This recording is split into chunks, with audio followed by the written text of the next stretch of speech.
ASEAN is 20% of the global economy. That new free trade agreement, when it's completed, will create jobs for Canadian workers in sectors such as critical minerals, clean tech, agri-food, aerospace, and advanced manufacturing, while lowering prices for Canadian consumers in goods from electronics to clothing. This week, I also met with CEOs of multinational companies, investors, and heads of sovereign wealth funds from across Asia with a mission to catalyze new investment into Canada. With the Minister of National Defence, I visited the Hanwha Ocean Shipyard, which is one of 2 finalists for the Canadian Patrol Submarine Project. This project will protect Canadians, will help protect our allies, and we will design it so it provides enormous ongoing investment and jobs in Canada. In Kuala Lumpur, we announced funding to expand the BlackBerry Cyber Security Center of Excellence into an international hub for cyber intelligence and security innovation. Witnessed Malaysia Airlines sign a deal with CAE to purchase Canadian-built flight simulator, and a testament to Canada's ever-growing footprint in the region. Our government is working hard, it's moving fast to expand Canada's reach globally. We've already signed new agreements with the UAE in artificial intelligence infrastructure, the European Union in defense and trade, Germany in critical minerals, Mexico in agri-food. Nous avons également conclu des négociations sur un code de libre-échange avec l'Équateur qui réduit ou élimine les droits de douane sur la majorité des exportations canadiennes. Last month in Ottawa, we concluded a historic free trade agreement with Indonesia. Now, as I said earlier, the mission of Budget 2025 is to catalyze unprecedented investment in Canada. So to support that, we're forging these new partnerships with APEC countries so Canadian workers and businesses can sell more of what we build and grow. And we are making it easier to build more, build big, and build fast in Canada. Canada is entering a new era. This is our moment to define our next century. We have the resources to transform our economy from one of reliance to resilience. We're an energy superpower with the 3rd largest reserves of oil and the 4th largest reserves of natural gas in the world. This past June, we shipped our first LNG export to Asia. By 2030, we will produce 50 million tons of LNG each year, all destined for Asian markets. By 2040, that number could double. We already have a domestic electricity grid that is 85% clean, which we can increase by another 50% through new generation, including large-scale hydro and nuclear, both utility-scale and commercial SMRs. La semaine dernière, nous avons annoncé un nouveau projet financement pour le projet nucléaire d'Arlington, en Ontario, qui fera du Canada le premier pays du G7 à disposer d'un petit réacteur modulaire opérationnel. This new reactor will help power clean manufacturing, AI infrastructure, and the electrification of our sustainable economy. You know, we're having all these conversations, making these agreements on critical minerals because we are among the top 5 producers of 10 critical minerals that are essential for the energy transition. So we're fast-tracking mines and producing to meet demand. Nous sommes la première destination mondiale pour les diplômes de maîtrise arbitrant la main-d'œuvre la plus qualifiée de la planète. Le Canada est un chef de file mondial dans le domaine de technologie propre, de l'intelligence artificielle, des sciences de la vie et de l'informatique quantique. In an uncertain world, to go back to where I started, in an uncertain world, a confident Canada is charting its own course, finding new partners, making major investments, seizing the future for Canadian workers and their families. Because we are Canada strong. And with that, I look forward to your questions. Thank you, Prime Minister. We'll now begin some questions. We'll do one question and one follow-up. Une question suivie. First question. Hi, Prime Minister. Mackenzie Gray with Global News. Did you apologize to Donald Trump about Ontario's anti-tariff ad? I did. I did apologize to the President. The President was offended by the act, or by the ad, rather. And it's not something I would have done, which is to put in place that advertisement, and so I apologize to him. En français, oui, j'ai fait mes excuses pour l'avertissement de l'Ontario. J'ai fait mes excuses au président pour l'avertissement de l'Ontario parce que il a fait de mal de lui. Premier point. Deuxièmement, ce n'est pas mon choix. Et moi, je suis responsable pour les relations avec les États-Unis, avec le président des États-Unis.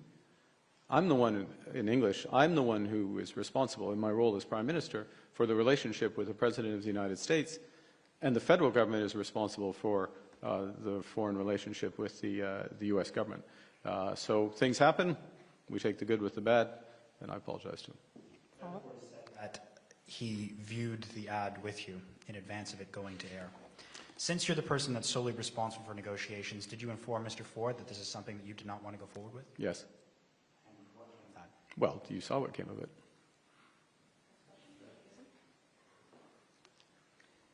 Yasmine Média avec Radio-Canada, juste pour clarifier, est-ce que vous avez dit à Doug Ford de ne pas diffuser la publicité? Oui, je l'ai vu, je lui ai avisé que c'est le moment de parler. Comme j'ai dit aux Canadiens et Canadiennes, c'est le moment de parler, de discuter, de faire des négociations avec les Américains. C'était la stratégie du gouvernement du Canada. Et nous sommes responsables pour la stratégie, pour les négociations par rapport aux Américains. OK, M. Ford, il a pris une décision, il est indépendant, il peut le faire. Mais ce n'est pas exactement utile. Deuxième question. Oui. Alors. Oui. On va y arriver. Okay. Vous dites que c'est le temps de parler aux États-Unis. Donald Trump a dit clairement qu'il ne voulait pas vous parler. Quand est-ce que vous allez changer d'approche? Est-ce que ce n'est pas le moment de le faire? Comme je viens de dire, nous sommes prêts de résumer les négociations quand les Américains sont prêts. Mais s'il faut prendre des décisions après un certain temps, on va le faire. Next question. Après un certain temps. On attend, madame. Judy Train with CTV News. Prime Minister, if I could just ask for your clarification. You said that you told Doug Ford that he shouldn't air the ad. My question then, the fact that Premier Ford went ahead with the ad, the fact that the Premier of BC wants to put out an ad, the fact that the Premier of Manitoba, Wapkanu, supports Doug Ford's ad, does this show that there is division within Team Canada, that the premiers don't trust you to negotiate? I think there is, well, the individuals can speak for themselves, and they're practiced in speaking to themselves, and they will speak for themselves. There are other premiers who have a different view in terms of the utility of those ads, and you can speak to them. I'll repeat what the situation is with those who actually have been talking with the Americans and have been negotiating with the Americans. That we start from this position, which it does bear remembering, that we are in a position where 85% of our trade is tariff-free. We, like every other country in the world, okay?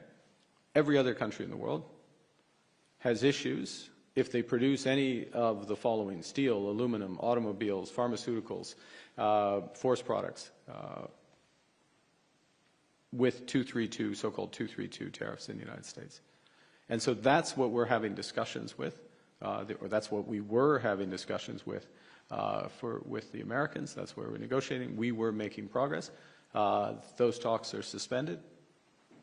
That's the situation at present. And it has a couple of implications. One of the core implications is it absolutely validates the strategy we have had from day one, which is to focus on the things we can control. Yes, negotiate with the United States. Of course, that's important. But building Canada at home, which is what this budget is going to do, with generational investments, the scale of investment that this country has never seen before. That's what this budget is looking to unlock, and to be building new partnerships with countries around the world. And there is no better place to do that than in the fastest growing part of the world that represents 60% of the global economy. We can adjust for the American component of that, but there's everyone else. So if I take it down to a little more than 40% of the global economy, ex the United States. And those are the discussions we're having.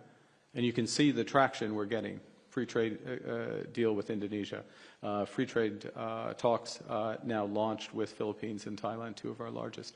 We already have free trade through something called the CPTPP with a number of those other economies. A turning point in our relationship with China. Progress which we have been making with India. Not part of these meetings, so I didn't meet directly with Prime Minister Modi here. The foreign minister, other ministers have been meeting with India. That's what we're doing to build our strength at home, first and foremost, build these partnerships abroad, reduce our reliance on the United States. It can't happen overnight, but we're moving very fast. With respect, Prime Minister, the United States makes up more than 75% of our trade. I'm well aware of that. Yep. Yes. You apologized to Donald Trump. He's not going back to the table. He has no interest.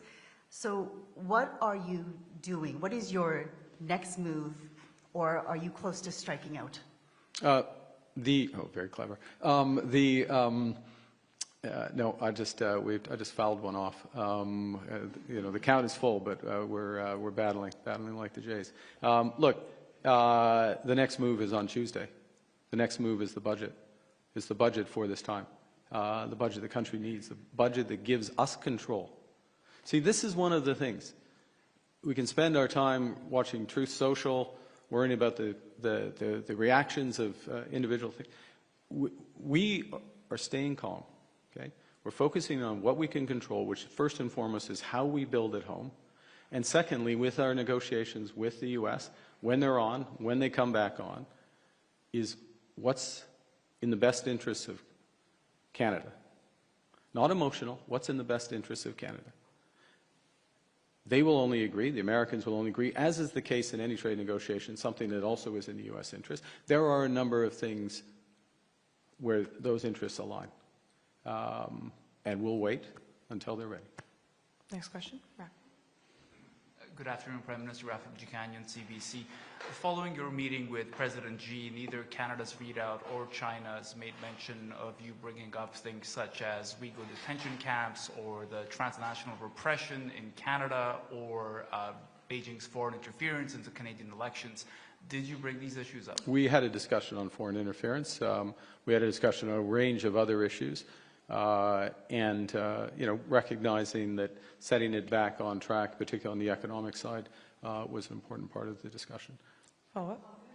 Et ce qui est important, on commence en français, ce qui est important, d'avoir l'occasion d'avoir des discussions à le plus haut niveau. Il n'y a pas de discussion, on peut parler de tous les sujets que vous l'avez mentionné, mais seulement avec les Canadiens, pas avec les Chinois. Il faut avoir un rapport, une ligne directe avec le président et le premier ministre de la Chine. Et maintenant, c'est établi pour la première fois dans presque 8 ans.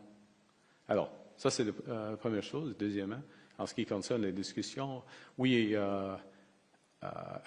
nous avons eu une discussion sur l'entente étrangère. Mais la plupart des discussions sont sur des enjeux économiques. Mais en même temps, c'est une discussion d'établir les principes. Ce sera, I will translate in a second. Ce sera le principe d'être pragmatique, ouverte, franche pour nous deux. Dans les discussions. Pas de surprise, en effet. And I think if I can finish to loop back.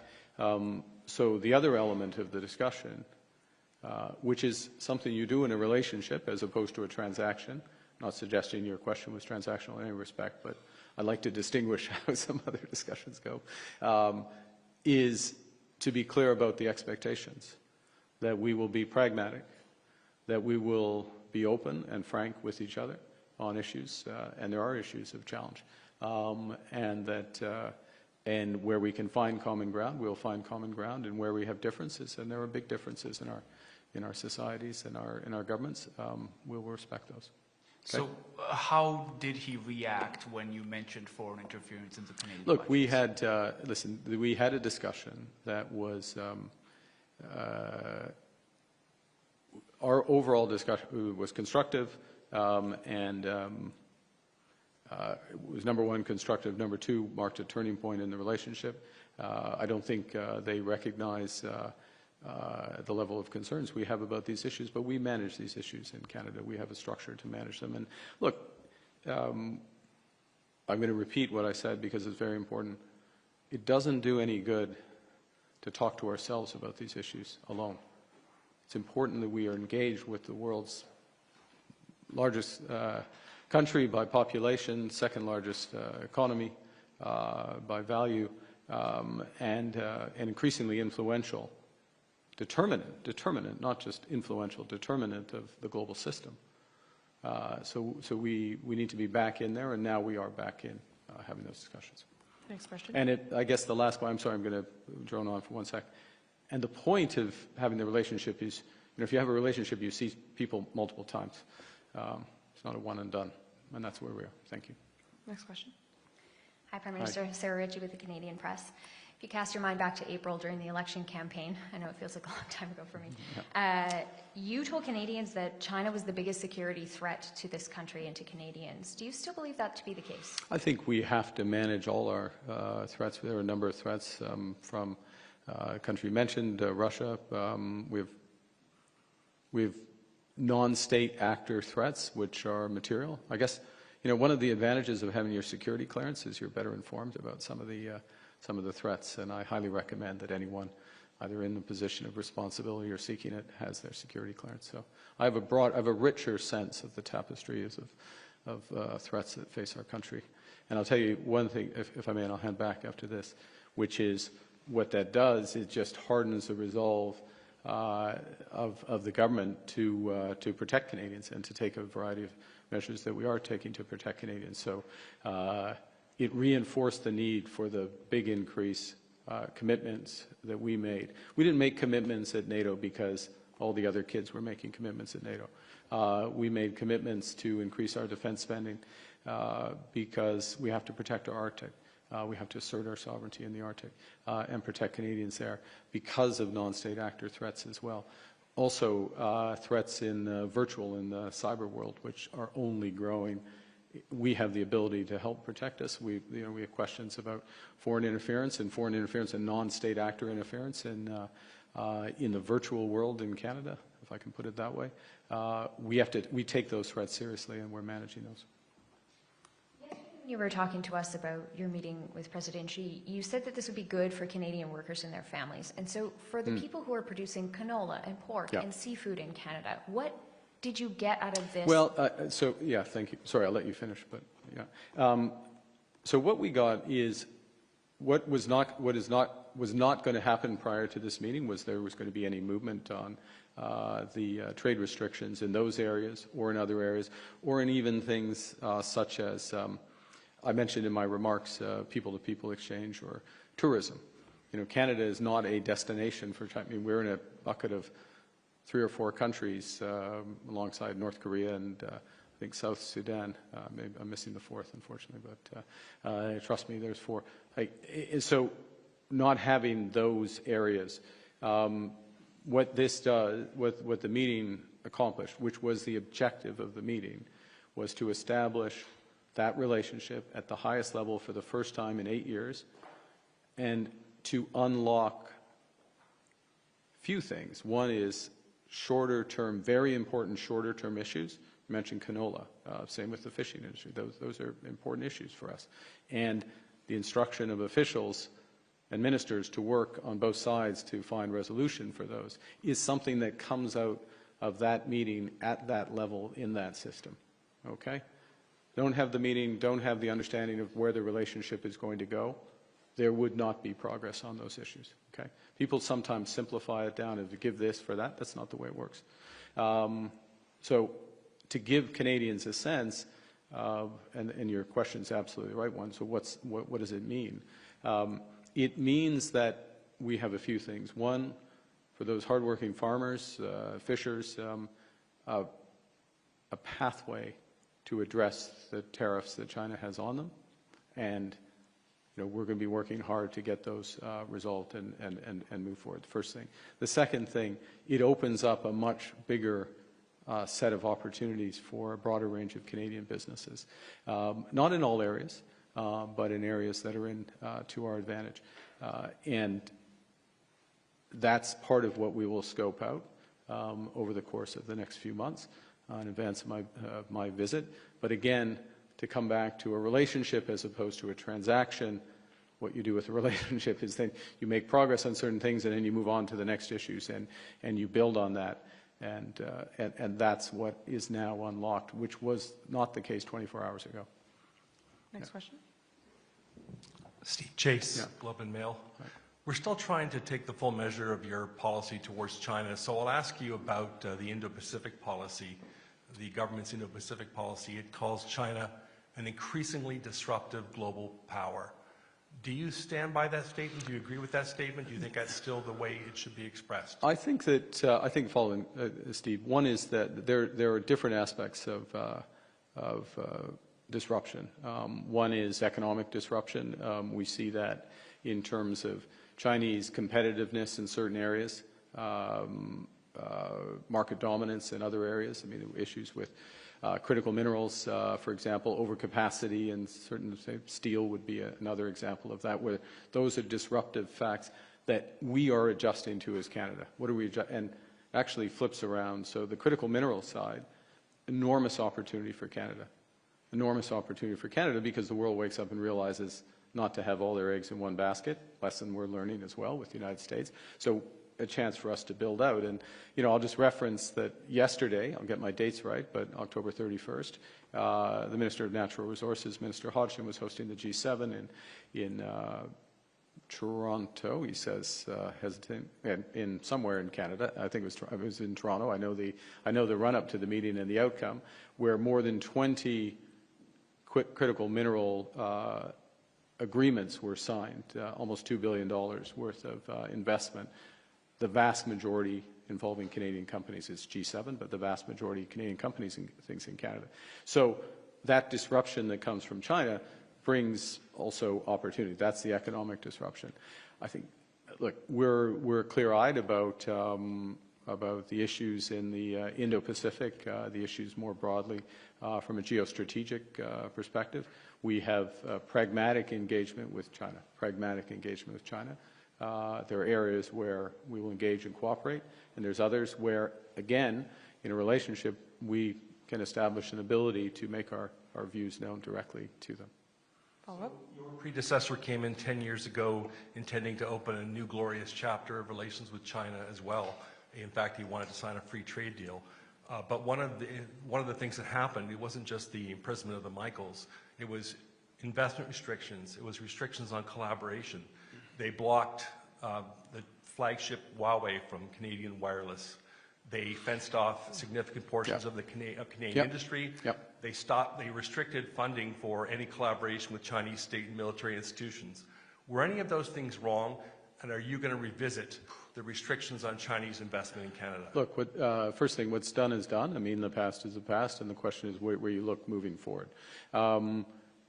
Part of the approach, certainly that I will take, and I think the expectation from President Xi, Premier Li, from the Chinese side, is to be clear what are the areas where we can cooperate, and what are the areas where we wouldn't. What are the sensitive areas in terms of inbound investment from China, or from their perspective, Canadian investment or activity in China.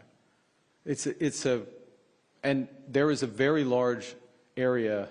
I don't think they're particularly. I didn't ask them the question yesterday. It wasn't to get down to this level of detail, but Lululemon or Canada Goose into China. I think that's okay.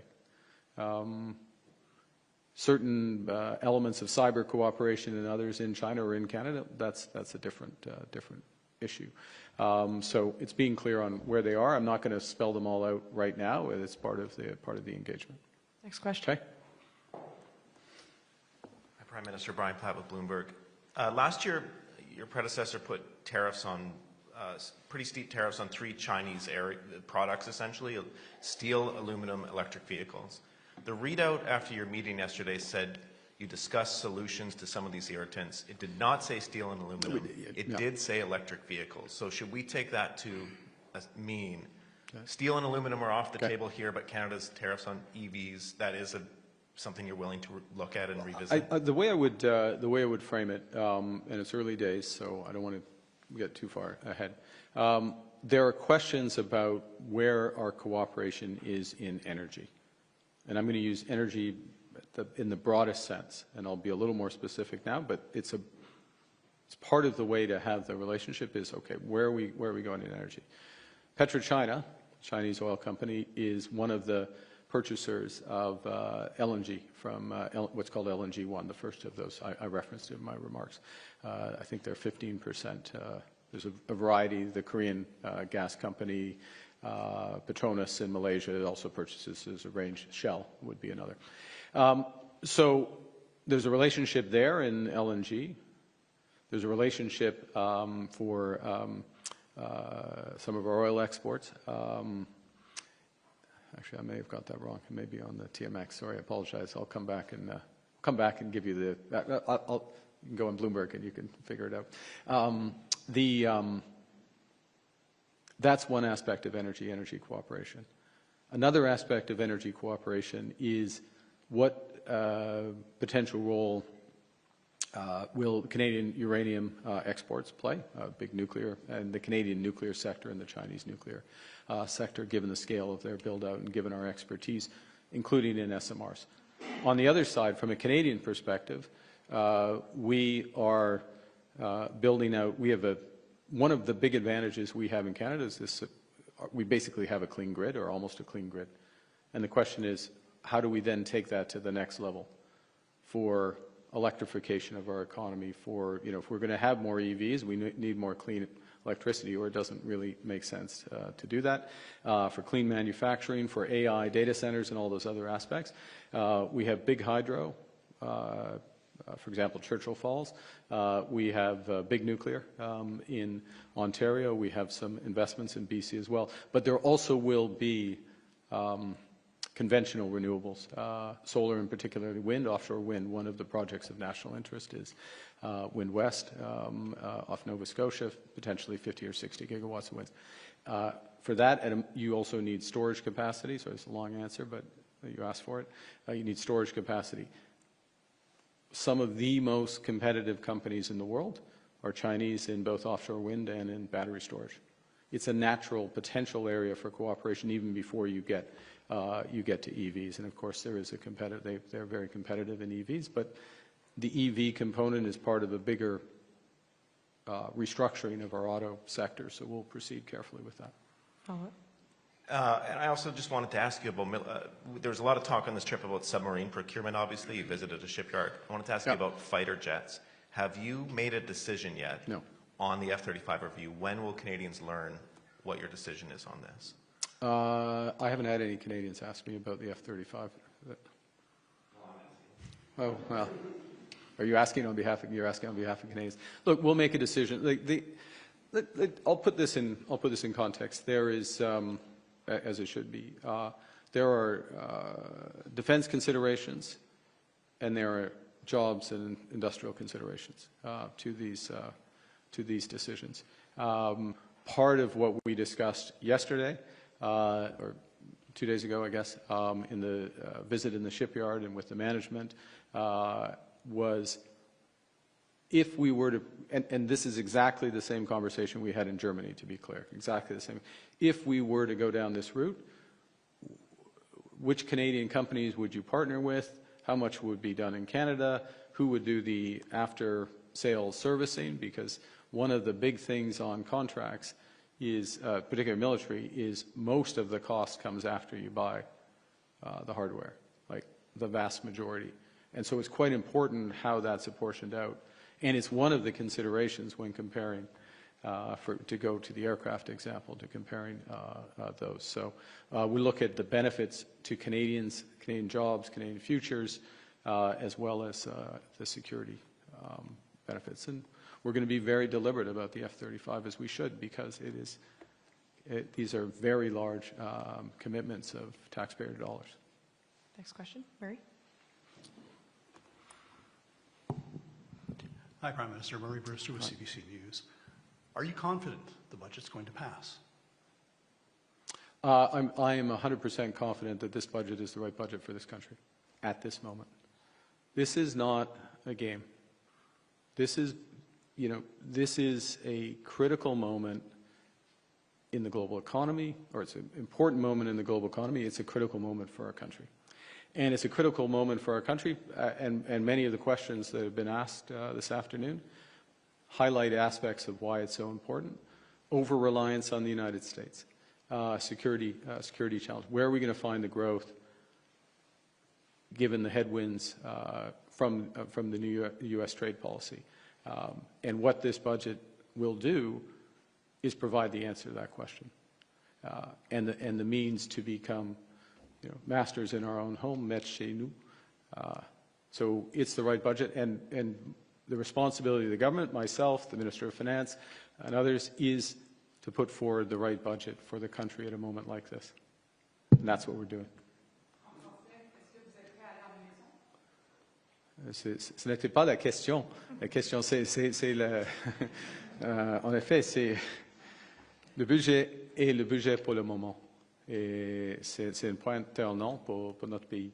Et ce sera un budget avec des investissements générationnels et un budget pour un pays avec ambition, confiance, l'audace et puis indépendance par rapport aux États-Unis. Ça, c'est le prix de ce budget. Murray? Let me ask this then. Are you prepared to fight an election on this budget? I'm always prepared to stand up for the right thing. Next question. Last. Dernière question. Ian Austin from New York Times. You described your meeting with President Xi as a turning point in relations with China. What changed to make that happen, and what needs to happen now to make sure that forward momentum continues and things don't reverse again? I think we both described it as such, first point. I think at its core, it is about the way we treat each other, interact with each other, what we were saying earlier, this sort of pragmatic engagement. Where can we engage? Where are we not going to engage? Where do we agree? Where can we build? Where do we disagree? And we're not. And being clear about that. And there may be some bumps along the way when there's some ambiguity, but ironing those out as quickly as possible.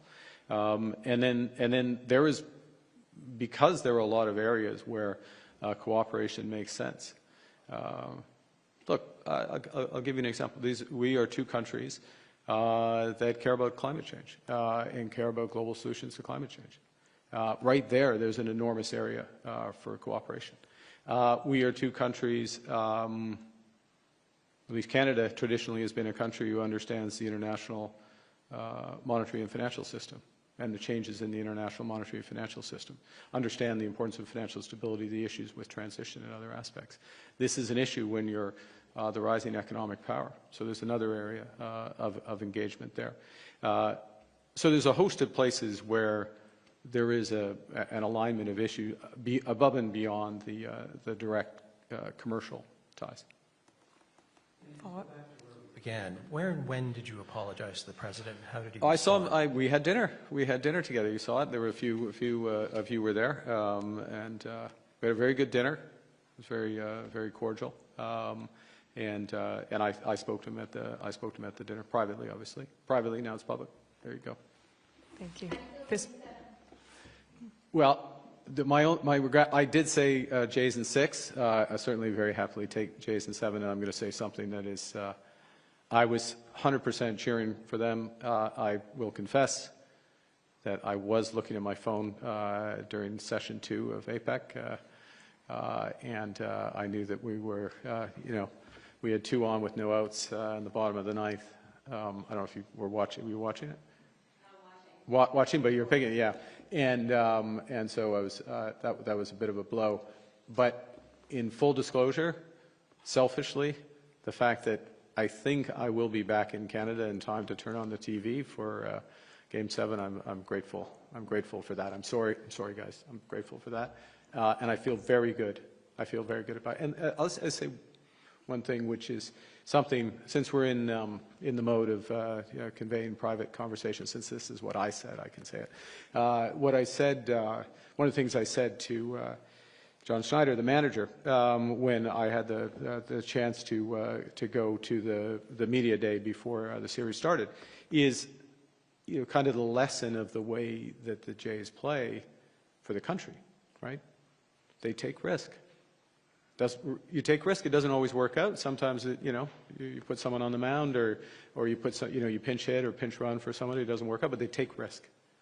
They're aggressive, and they're a team. I mean, they're clearly a team, and that's why So you don't need all the payroll. You don't need to be the big American team to win the World Series. So I feel very good, because if you're a risk taker, you play as a team. That gets you the World Series, and our Canada is taking risks, and we are a team. We are Canada strong. There you go. You asked for that last bit. Thank you very much. Prime Minister, this was an entire press conference. Est-ce qu'il y a une conférence de presse?